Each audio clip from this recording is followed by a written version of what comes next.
Hello दोस्तों, कैसे हो आप सब। उम्मीद करते हैं सब खैरियत से होंगे। आज मैं आपके लिए लाई हूँ अच्छी आदतों की कहानी। एक दफा का जिक्र है, एक छोटे से गांव में एक बच्चा रहता था जिसका नाम अली था।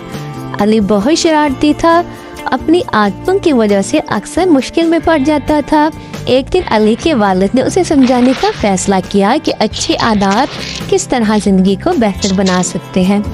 एक सुबह अली के वालिद ने उसे कहा, अली बेटा, आज हम कुछ नई चीजें सीखेंगे। अली ने पूछा, क्या चीजें बाबा? वालिद ने मुस्कुराकर कहा, हम अच्छी आदतें सीखेंगे जो हमारी जिंदगी को आसान और खुशगवार बनाएंगी।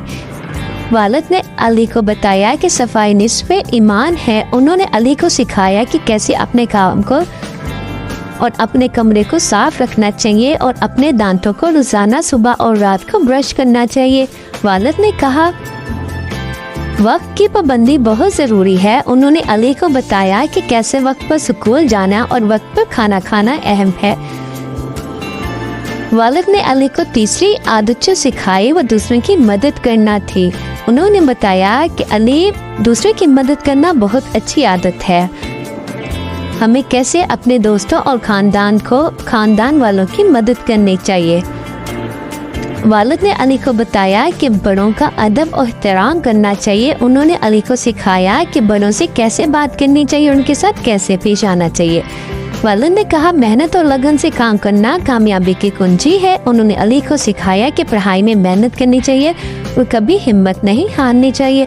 अली ने अपने वालिद की बातें गौर से सुनी और उन पर अमल करना शुरू कर दिया। कुछ ही दिनों में अली की आदतें बदलने लगी और वो एक बेहतरीन बच्चा बन गया। इसके दोस्त और उस्ताद भी उसकी तारीफ करने लगे।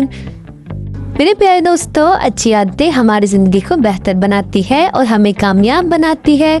हमें चाहिए कि हम सफाई, वक्त की पाबंदी, दूसरों की मदद, अदब और एहतराम और मेहनत और लगन को अपनी ज़िंदगी का हिस्सा बनाएं। उम्मीद है आप सबको कहानी पसंद आई होगी। अगर आपको कहानी पसंद आई है तो हमारे चैनल को लाइक करें, शेयर करें और सब्सक्राइब करें।